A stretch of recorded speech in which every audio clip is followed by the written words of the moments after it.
Mark chapter 3 verse 31 hanggang 35. Dumating ang nanay at mga kapatid ni Jesus. Tumayo sila sa labas ng bahay at nagpasabi na nandun sila. Sabi ng mga taong nakaupo kasama ni Jesus, nasa labas po ang nanay at mga kapatid nyo, hinahanap po nila kayo. Sumagot si Jesus, sino ba ang nanay ko? Saka sino ba ang mga kapatid ko? Tumingin siya sa mga taong nakapalibot sa kanya, tapos sabi niya, ito ang nanay at mga kapatid ko, ang mga taong sumusunod sa gusto ng Diyos. Sila ang mga kapatid at nanay ko. Kung iisipin mo, parang nagtampo kaya si Jesus. Kasi diba, the previous chapter, the previous verses we've read na yung pamilya niya, pinipigilan siya sa ginagawa niya kasi di na nga siya nakakain, puro na siya ministry. And nakita nila na pinag-uusapan na siya, nabaliw ba siya kasi sobrang baka nadadala siguro na-assume nila na hindi kaya to si Jesus, ginagawa niya lang yung mga bagay na ginagawa niya kasi na-hype siya ng daming sumusunod sa kanya. And this is not a normal thing to happen, to occur sa panahon nila kasi di ba nga, that time they were colonized by Roman Empire. Everyone is having a hard time keeping up with the tithes and offering sa temple, sa kanilang religious obligations. Nadagdagan po ng mga taxes na nire-require ng Roman governors, Roman Empire. So they were really having a hard time, and it's parang nasanay na sila sa ganun. Griego na yung salita nila. When there's a rabbi who may mga teachers of the law who pick their students but to a certain limit of number lang, kasi nga syempre prestigious yung mapili na estudyante ng isang rabbi. Para sa kanila, it's a prestigious position to be a student. Kasi hindi naman po kagaya ng panahon natin ngayon, may college na, mag-tuition ka. Hindi. Sa kanilang panahon, you can only get to be a student once you were chosen by a rabbi. And syempre may mga may mga iba't iba, mayroong mga malinis talaga yung pagkakapili. Meron din dyan mga suhol-suhol na kunin nyo po yung anak kong student and then I will give you this gift or this amount of money. May mga ganyan po, nauso rin po yan sa panahon po nila.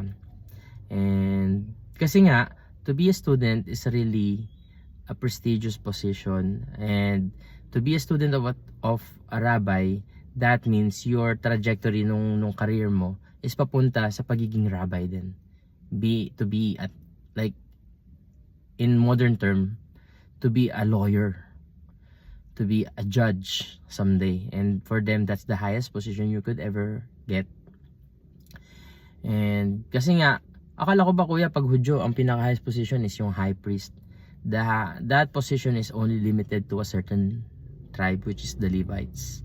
So Levites lang yung pwedeng mag-work sa temple. So the other tribe, so kung Levites lang, ibig sabihin may 11 tribe pa na they have their own career, businesses, and then regular job, regular business, grape, vineyards, making wine, bread, construction like carpentry, masonry, fishery. Ayan yung mga business na normal. And for them to be selected as a student is a great honor for the family. Kapag ikaw may anak ka na, kahit na mangingisda kayo buong pamilya, tapos bilang may anak ka na napili ng isang rabbi to be a student, it's a pride of your family na, uy, anak ko si Peter, napili siyang estudyante ni Jesus, ni rabbi, ng isang rabbi. And somehow, kakaiba yung kay Jesus kasi may kasamang pagpapagaling ng mga sakit. Hindi to regular rabbi pala si Jesus. Na-realize nila na, teka lang, ba't nagpapalaya siya ng mga masamang espiritu? And the leaders of the law, the teachers of the law, is accusing him na galing yun sa demonyo yung kapangyarihan niya. And those who respect these lawyers, judge, and teachers of the law, in their time, they're called Pharisees, scribes. The families who are, or the elders, uso sa kanila yung eldership sa kanila pong kultura. Na kapag matanda ka, matindi yung respeto sa'yo. So yung mga elders, they really listen to what the Pharisees teachers of the law says. So when the Pharisees say that Jesus' power comes from the leader of the hell or prince of the demon na si Beelzebul, they really take it to heart na it is what it is. Oh, so Jesus pala, ano pala yan? Huwag na tayo sumunod dyan. Yung mga anak nila, sinabihan nila na tigil-tigilan nyo na yung pag ano dyan kay Jesus kasi yung kapangyarihan niya, exorcist yan, ano yan, sa demonyo yan. Ganyan yun na yung mga words nila. And somehow, the family of Jesus was concerned about it and they want to stop Jesus for doing what he's doing. And then, these verses, na Jesus, nandun po yung pamilya niyo po, yung nanay niyo po, tsaka mga kapatid na sa labas. Tumingin siya sa kanila. Sino ba mga kapatid ko? Sino ang nanay ko? Kayo. Kayo ang totoong nanay at mga kapatid ko. Kayong sumusunod sa kalooban ng Diyos. It sounds like a rejection, pero Jesus is just making a point na when I followed Jesus, hindi rin when I became like high school ako noon, tapos I became busy sa church. And for me, that was following Jesus, that was serving God. And naubusan ako ng time to do house chores. Kasi nga, Mondays to Fridays sa school, Saturday, Sunday sa church. So, medyo hindi kami goods ni mama that time. And yung sa mga kapatid ko rin, syempre, sila yung hindi ko nagagawang trabaho sa bahay, salo ng mga utol ko. So, yun nga, dahil nga lang sa hindi magandang teaching, kasi in this ministry na pinaglilingkuran ko po ngayon, they are really specific about your responsibility as a student, lalo na tinuturuan. Kaya yung campus hangout, gabi lang, tapos 1 hour lang, every Friday lang, tapos yung youth service, Sunday lang, 1 PM lang. And kapag naging volunteer ka, meron kayong huddle, like 15 minutes huddle lang once a week. And then kapag rehearsal na, 1 hour lang to 2 hours yung rehearsal. Sobrang specific sa time kasi we are really empowering. At saka pag nag-schedule po sa Victory, every other week ka lang pwedeng ma-schedule, hindi ka pwedeng weekly na i-schedule ka. Kasi we are really teaching these students na you have to be a salt and light in your family. You have to do the house chores. You have to have a time sa bahay. Kasi Monday to Friday ka nang may school. So yung Sabado, Linggo mo, i-google mo yan with your family to be a salt and light. So ganun. And that's really good. Pero sa akin, sa background ko po, hindi po ganun eh. Whole day ng Sabado, whole day ng Sunday. As in, wala talaga akong time sa family. And that's why, hindi ko rin sila nahikayat noon na mag-attend ng church. And madalas pa kami nag-aaway. And this was taken out of context, etong verse na to na, di nyo kasi naintindihan eh. Ako, pamilya ako ni Jesus kasi ginagawa ko yung kalooban ng Lord. And, di ba?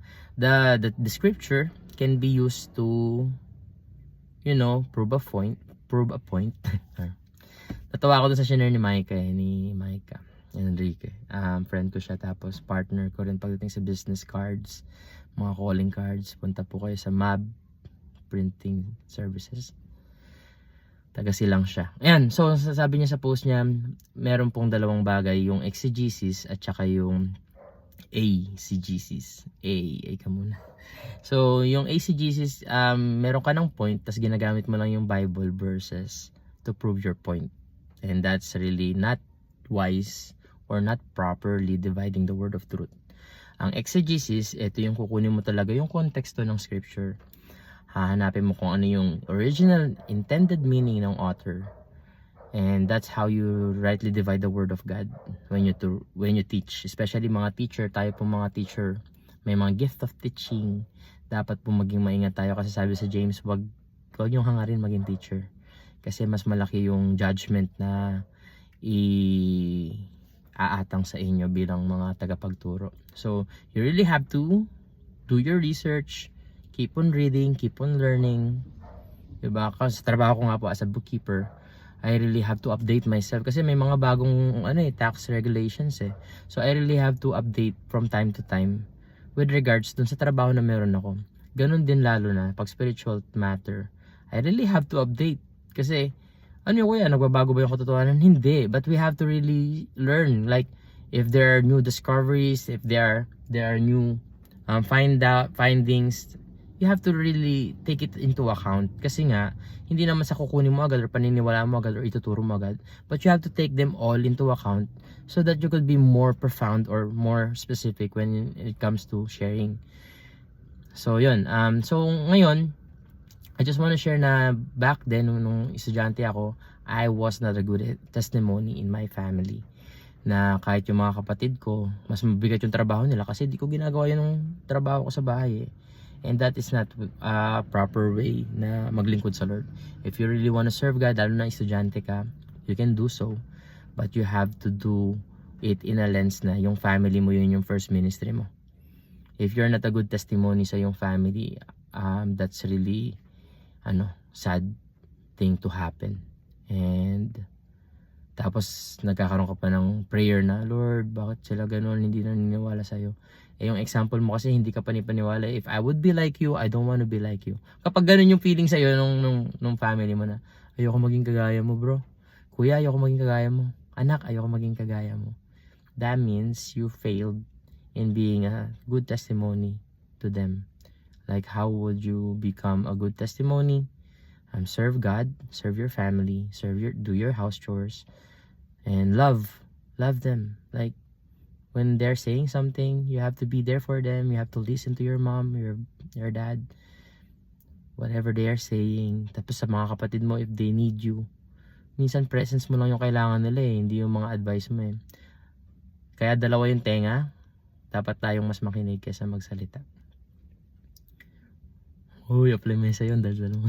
So sa mga nakakilala sa akin, they know me being madaldal, and ako naman, I'm always like considering din talaga na yeah, I have to listen more. So yun lang. How can we become Jesus family? Let's do the will of God. Let's do the will of God. Yung sumusunod daw sa kalooban ng Diyos. Ito ang nanay at mga kapatid ko, ang mga taong sumusunod sa gusto ng Diyos. Sila ang mga kapatid at nanay ko. So if you're doing something for God, keep on doing it. And kapag gusto mo rin na mag-umpisa, kuya, paano bang sumunod sa gusto ng Diyos? Syempre, alamin mo muna kung ano yung gusto ng Diyos. And the best way to know what God wants is to read the Bible. Kasi this is the scripture available for us to know God. And i-research mo rin, ChatGPT, may ChatGPT na how the Bible was published. You will be amazed kung ano yung history ng Bible, paano siya na-compiled. 66 books sa Old Testament, 39 books sa New Testament. What's the story? How they have been compiled? How did it happen na different writers, but there's one author, and that is God.